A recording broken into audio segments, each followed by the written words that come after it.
मुख्यमंत्री माझी लाडकी बहीण या योजनेअंतर्गत डिसेंबर महिन्याचा जो हप्ता आहे हा साधारणपणे आपण 25 डिसेंबर ते 30 डिसेंबर या कालावधीमध्ये वितरित केलेला होता।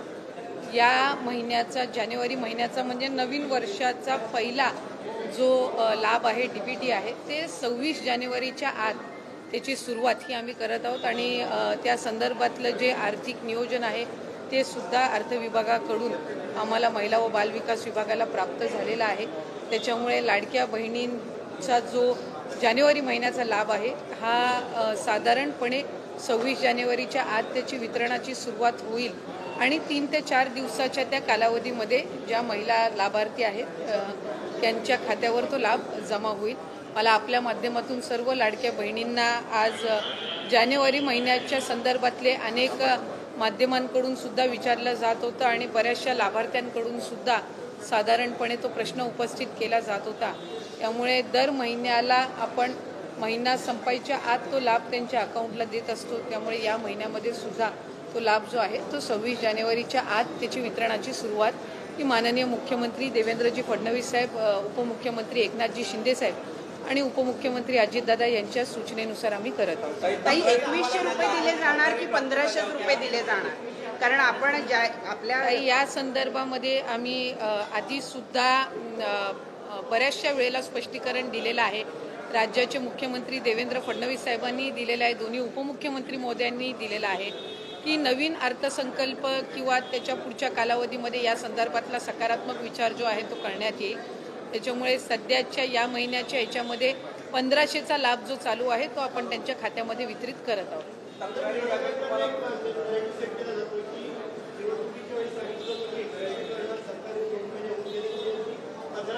नाही, विरोधकांनी तर सुरुवातीपासून या योजनेवर टीकाच केलेली आहे। त्याच्यामुळे सुरुवातीला तर ते म्हणायचे की 1500 सुद्धा राज्याला कुठंतरी आर्थिकरित्या खपाट्याला नेण्याचं काम हे सरकार करत आहे, महायुतीचं सरकार करत आहे, असे वेगवेगळे त्यांनी आरोप केलेले आहेत। त्यांनी त्यांच्या मॅनिफेस्टोमध्ये सुद्धा 3000 ते करतील अशा पद्धतीचं त्यांनी काही घोषणा त्यावेळेला केलेली होती।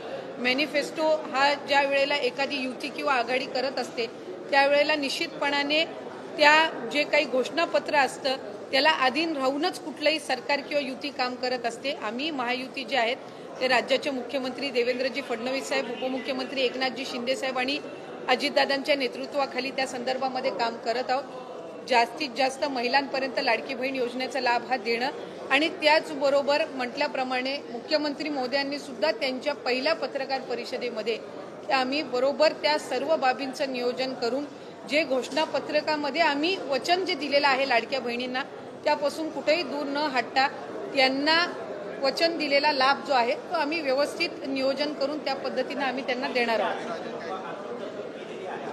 नाही, साधारणपणे आम्हाला 3690 कोटीची जी तरतूद आहे ती त्या ठिकाणी अर्थ विभागाकडून प्राप्त झालेली आहे आणि या महिन्याचा जो लाभ आहे हा त्याच्यातून वितरित होणार आहे। या व्यतिरिक्त सुद्धा फेब्रुवारी महिन्याची सुद्धा आम्ही तयारी त्या निमित्ताने करत आहोत कारण मार्च महिन्यामध्ये नवीन अर्थसंकल्प सादर होणार आहे। त्याच्यामुळे साधारणपणे जानेवारी महिन्याचा लाभ हा आम्ही 26 जानेवारीच्या आत डीबीटी करायला सुरुवात करून त्या महिन्याच्या त्या 3-4 दिवसाच्या या महिन्याच्या कालावधीमध्येच कसा त्यांच्या अकाउंटला पोचेल ही आम्ही खबरदारी घेणार आहोत। फेब्रुवारी महिन्याचं नियोजन सुद्धा आम्ही त्या पद्धतीनं करत आहोत आणि अर्थसंकल्प सादर झाल्यानंतर त्यावेळेला सुद्धा प्रत्येक महिन्यामध्ये कुठेही खंड पडता कामा नये या पद्धतीची आम्ही उपाययोजना विभाग म्हणून घेत आहोत।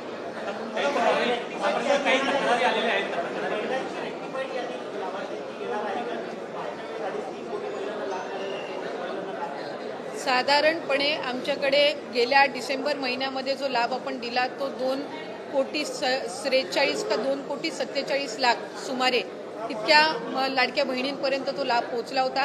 काही तक्रारी आमच्याकडे प्राप्त झाल्या, काहींनी स्वतःहून सुद्धा त्यांचा जो लाभ आहे त्यांना उत्पन्नामध्ये वाढ झाली आहे किंवा कुठे ड्युप्लिकेशन झालेलं आहे, त्यांनी दुबार भरलेला आहे किंवा एका योजनेचा लाभ घेतलेला आहे ते त्यांना 2-3 महिन्याच्या कालावधीमध्ये जाणवलेला आहे। कारण बऱ्याचशा वेळेला जो या योजनेचा लाभ आहे तो 3 महिन्याचा एकत्र सुद्धा आम्ही वितरित केलेला आहे दिवाळीच्या पार्श्वभूमीवर।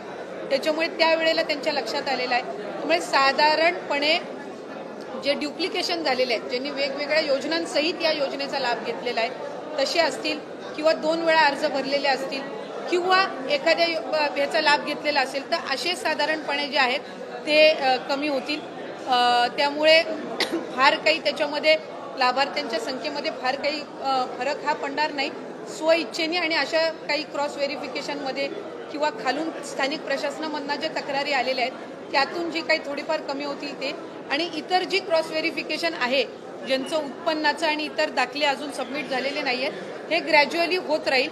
त्यामुळे साधारणपणे या महिन्यामध्ये जो आकडा आहे तो आधीच्या सारखा राहील. काही 1% जर त्याच्यामध्ये काही फरक झाला तर, म्हणजे जर 1-2 लाखाचा जर फरक झाला तर. काल महायुतीची बैठक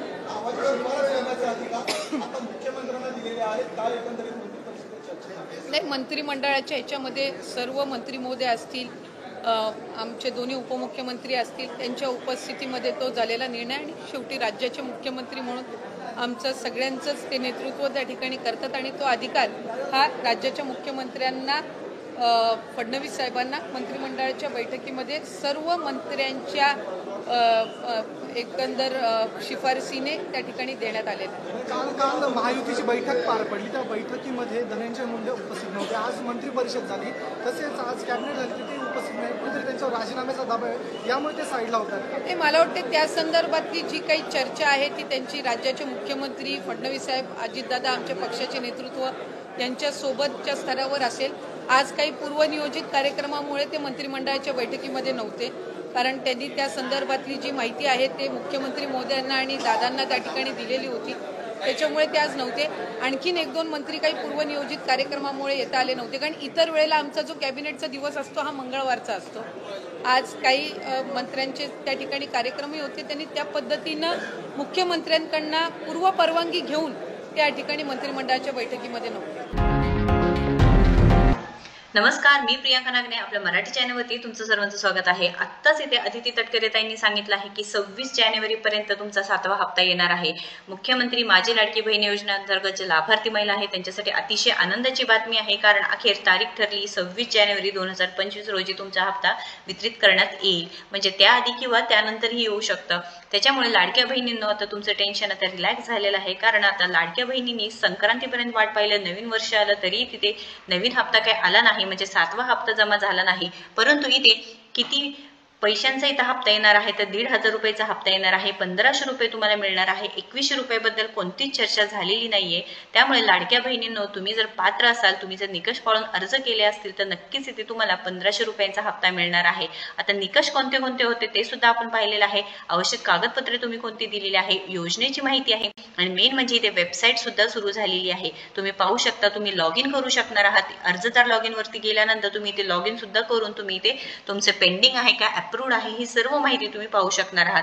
आता मुख्यमंत्री माझी लाडकी बहीण योजनेअंतर्गत जे लाभार्थी आहेत त्यांना जे निकष होते ते कोणते होते, तर आवश्यक कागदपत्रे कोणते होते, तर आधार कार्ड होते, अधिवास प्रमाणपत्र किंवा प्रमाणपत्र उपलब्ध नसेल तर महिलाचे 15 वर्षापूर्वीचे रेशन कार्ड, महिलेचे जन्म परराज्यात असेल तर पतीचे इथे रेशन कार्ड लागेल, किंवा मतदान कार्ड, ओळखपत्र, वार्षिक उत्पन्न असेल ते 2.5 लाखापेक्षा कमी असणे आवश्यक आहे. त्यानंतर इथे नवविवाहितेच्या बाबतीत रेशन कार्डवर तिच्या नावाची नोंद नसल्यास, विवाह प्रमाणपत्र असल्यास, अशा जे रिसेंटली मॅरिड आहे त्यांचे रेशन कार्ड हे उत्पन्नाचा दाखला म्हणून ग्रह राहील.